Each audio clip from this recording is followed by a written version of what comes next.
I assume that probably out of the airlines here in the room, every second one has a stopover product. When we talk to our customers, what we realize, we hear a lot, is that stopovers are super important for them strategically as part of their digital journey and also to position themselves in their markets. But somehow the take-up is very poor. So after a deep discussion with TLP Air Portugal, we actually decided to take up this challenge. We love challenges. And how we started is, we started with customer research. And what this research immediately showed is actually, yes, airlines seem to be missing the trick. There seem to be problems all over the place. It starts with, you don't even find the stopover in many occasions. Then there seem to be limits everywhere. Time limits, destination limits, very difficult to understand, very difficult and complex experience even to book this.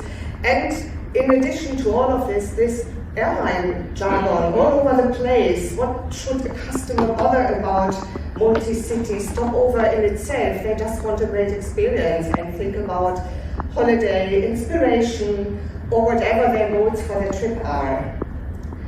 So let's introduce Triplake Stop Stay. And so with that, we're going to explore that through a couple of very different traveller types. So we've got Gabriella, who's a workationer, and we've got Anna, who's a grand tourist. And with Gabriella, so she's a remote worker and digital nomad.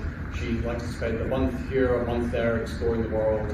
And when she's doing that, when she's travelling, she likes to maybe stop over somewhere else on the way, spend a little bit of time there exploring, experiencing local cultures.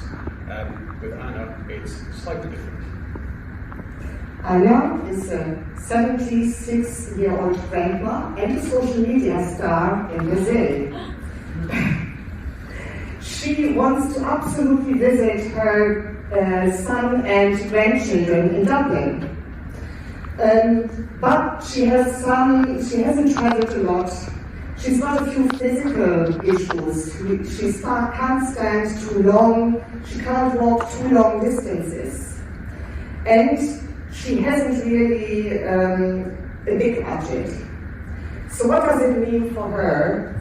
She actually looks for, she is offered with all of these preferences that she actually nominates. She is offered a stop and stay with 2 nighs in Lisbon in order to be able to actually recuperate a bit of strength, relax before she continues to meet her family, where she will need a lot of strength with her little grandchildren. And also she will be offered in the plane like priority boarding, that she can already avoid issues there in terms of waiting times. And altogether, this 2 night stopover also means she gets a super good deal. But in addition to this, she gets actually offered a virtual tour of the airports that she will pass by before she even travels, because she hasn't traveled a lot. It will make her feel a little bit more secure about her trip. She's offered a travel companion along the airports all along to make it easy actually, and also ensure that wherever there are long distances, there will be a carriage that helps to make it easier for her. And that she's got a number that she can call physically in case of any issues, just to feel better and feel secure. And in addition to all of this, she is just offered a whole plan with ideas what she can do. There are lots of amenities in this hotel that she is visiting, so that at the same time she will get also some tips virtually, even be able to do some virtual tours in Lisbon, so at least she gets a little bit of this feeling and can completely relax at the same time. And with Gabriella, it's, I guess, similar but slightly different. So she's looking for sometimes Lisbon, some hotel recommendations downtown, maybe a travel pass to be able to use the train and the tram to get around, a remote working space, But then also, again, the local culture. So what can she do there? What restaurants are best to visit? What experiences, excursions can she do at the same time? But I mean, ultimately, a very similar flow to try and build up that interesting package to what's needed for Anna as well. Yeah, and with all of this gamification, all of these personalized offers, these are actually really value creation from the pure customer perspective and real peace of mind. And at the same time, it also means from the airline perspective, keeping ahead of changing customer trends and customer needs for their travel. What else, Andrew? And ultimately, that should increase demand across the ecosystem, whether it's for an airline, whether it's for an airport, kind of the other travel retailers.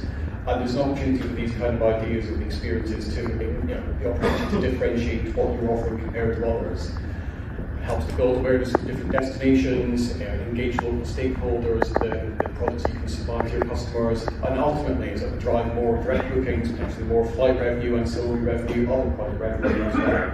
But to make that happen, yes, and we need to move on to the Stop and Stay digital ecosystem. So at the heart of this, we see very much sort of the destination marketplace, the place where the supplier content is brought in from the local suppliers and made available to the different retailers. And that can be surfaced to customers in a number of ways, whether it's the traditional airline flow, the airline homepage, a dedicated Stop and Stay booking flow, destination microsites bringing that content as well. Lots of different ways to provide that experience to the customer.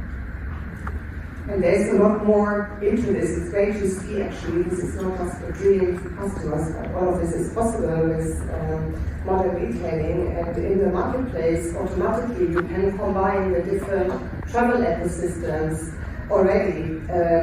As an airline, as an airport, really bringing this together. But there is also the opportunity to think actually even further ahead and to say, let's even go away from the pure travel event.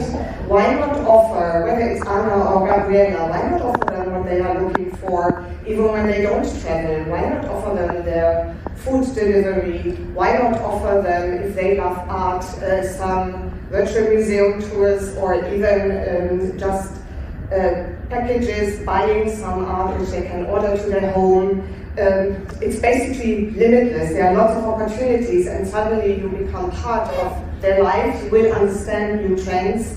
You will get more insight into your customers, and actually you will really be able to engage them and earn additional ancillary revenues, even beyond just traveling.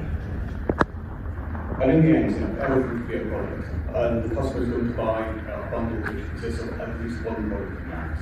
But we know obviously the legacy world, the systems, the processes we have make that very, very difficult. It makes the innovation space very, very difficult. But obviously with modern airline retailing, that's going to drive the change and try and open up the world and enable more possibilities. And with that, we see very much airlines and airports need the whole product into offering more capability to engage effectively into the wider ecosystem and with each other, and ultimately it's all for the benefit of the customer being able to put out different unique customer experiences and actually meet their needs, not just for now but for the future as well. Exciting times ahead, and we managed on time, even a bit earlier. Thank you, Frank.